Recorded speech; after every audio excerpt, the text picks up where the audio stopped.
Viewers अस्सलाम वालेकुम, मैं हूं इमरान और इस मास्टर में खुशामदीद। आज हम हाज़िर हैं एक नई वीडियो के साथ। इस वीडियो में हम डिटेल से बात करेंगे हमारे इंडोर के अंदर लगी सेपरेटिंग डिवाइस पर।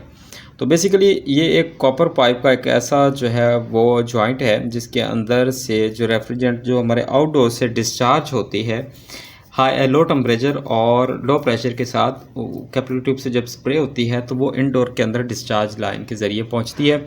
तो वो अंदर आके क्या करती है कि हमारे पूरे इंडोर के मुख्तलिफ हिस्सों के अंदर फैल जाती है। तो उनके जो फैलने का प्रोसेस है उसको जो मुकम्मल करने वाली डिवाइस है उसे कहते हैं स्प्रेटिंग डिवाइस। तो ये बेसिकली एक स्प्रेटिंग डिवाइस है। इसके अंदर कैपिलरीज लगी हुई हैं मुख्तलिफ। जब गैस जो है वो इस एक रास्ते से यहाँ पे डिस्चार्ज का पाइप लगता है, जब इसे एंटर करती है तो यहाँ पे आप देख सकते हैं कि एक छोटा सा फ़िल्टर लगा हुआ है। एक छोटा सा जो है वो मैं आपको जूम करके दिखा सकूं तो ये आप देख सकते हैं कि इसके अंदर एक जाली लगी हुई। तो इस जाली के ज़रिए जो है वो गैस इस स्प्रेटिंग डिवाइस के अंदर एंटर होती है ताकि कोई कचरा वगैरह या कोई डस्ट पार्टिकल्स जो हैं वो अगर हों तो वो इसी के अंदर रुक जाएं और हमारी जो कैपिलरी ट्यूब्स हैं ये बेसिकली फॉल्ट ना कर जाएं या चोक ना हो जाएं। तो उनको बचाने के लिए ये हमारे सेपरेटिंग डिवाइस के अंदर एक छोटी सी जाली नुमा जो है वो फ़िल्टर लगाया होता है। तो होता यह है कि वक्त के साथ साथ जब आपका एयर कंडीशन रन करता है तो होता यह है कि कंप्रेसर का जो है वो थोड़ा बहुत कचरा जो है वो डिस्चार्ज लाइन के ज़रिए कैपिलरी ट्यूब से बारीक जो है वो गुज़र कर इसके अंदर जो है वो जमा होना शुरू हो जाता है। तो चलते चलते होता यह है कि एक टाइम आता है कि जब आपका एयर कंडीशन जो है वो चोक हो जाता है, यानी कि आपका कंप्रेसर जो है वो बार बार स्टार्ट लेता है और थोड़ी देर बाद ओवर हीट होके ट्रिप कर जाता है। जब आप टेक्नीशियन को बुलाते हैं तो वो कहते हैं कि आपका जो कंप्रेसर है वो ओवर हीट होने की वजह से बार बार ट्रिपिंग कर रहा है। तो ट्रिपिंग का मेन रीज़न ये है कि अगर आपकी कैपिलरी ट्यूब बिल्कुल ठीक है और जो आउटडोर के अंदर लगी होती है तो इनडोर के अंदर जो चोकिंग का फॉल्ट आता है वो सिर्फ इस सेपरेटिंग डिवाइस की वजह से आता है। अदरवाइज़ इसके अंदर कोई ऐसी चीज़ नहीं होती जिसकी वजह से वो चोक हो जाए।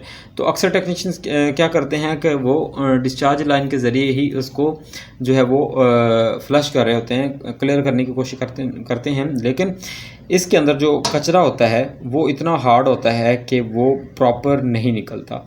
तो मेरी उनसे रिक्वेस्ट है कि आप इसको अच्छी तरह क्लियर करें, इस जाली को निकाल दें ताकि ये कचरा दोबारा नेक्स्ट टाइम बने ही नहीं। तो या फिर इसको अच्छी तरह जो है वो स्प्रेटिंग डिवाइस को निकाल के अच्छी तरह क्लियर कर लें। तो उसका एक और हल भी है। वो हल क्या है कि अगर आपका ये जो स्प्रेटिंग डिवाइस है ये बहुत ज़्यादा मतलब डस्टी हो चुका है, ये क्लियर नहीं हो रहा, इसके अंदर कचरा फंस गया है, तो आप ऐसा करें कि एक 185 mm का जो है वो स्ट्रेनर ले लें। इसके अंदर एक जाली लगी होती है, मैं अगर आपको दिखा सकूं तो ये आप देख सकते हैं कि इसके अंदर एक जाली लगी हुई है।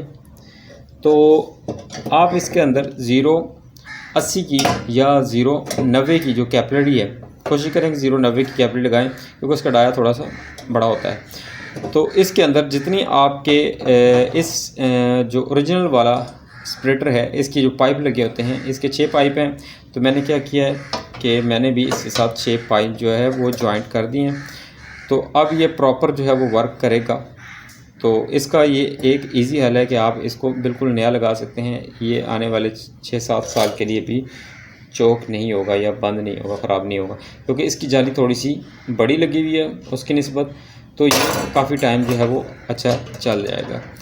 तो ये इंडोर की ये मैं आपको तस्वीर में दिखा सका हूँ कि ये जो डिस्चार्ज लाइन है उसके ऊपर लगा होता है। तो इसकी वजह से फॉल्ट क्या आते हैं कि आप जब कंप्रेसर को गेज लगाते हैं, आउटडोर को गेज लगाते हैं, तो होता क्या है कि आपका प्रेशर जो है वो शो बहुत कम होता है।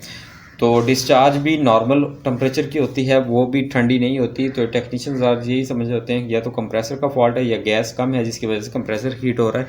तो ऐसा कुछ फॉल्ट नहीं होता, क्योंकि आपकी डिस्चार्ज लाइन डिस्चार्ज कर रही है लेकिन आपकी सक्शन जो है वो रिटर्न नहीं आ रही, जिसकी वजह से जो है वो प्रेशर आपको शो नहीं हो रहा। तो सक्शन आएगी भी कैसे, क्योंकि ये आपका जो है वो फ़िल्टर जो है वो चोक हो जाता है जो स्प्रेटर का, जिसकी वजह से ये आपकी जो है वो सेक्शन नहीं आ रही होती। तो इसको क्लियर करें तो आपका ये फॉल्ट बिल्कुल क्लियर हो जाएगा। तो उम्मीद करता हूँ कि आपको ये इन्फॉर्मेटिव वीडियो पसंद आई होगी। तो हमारे चैनल को सब्सक्राइब ज़रूर कर दीजिएगा ताकि मज़ीद ऐसे आने वाली वीडियोज़ आप तक पहुँच सकें। दुआ में याद रखिएगा। अल्लाह हाफ़िज़।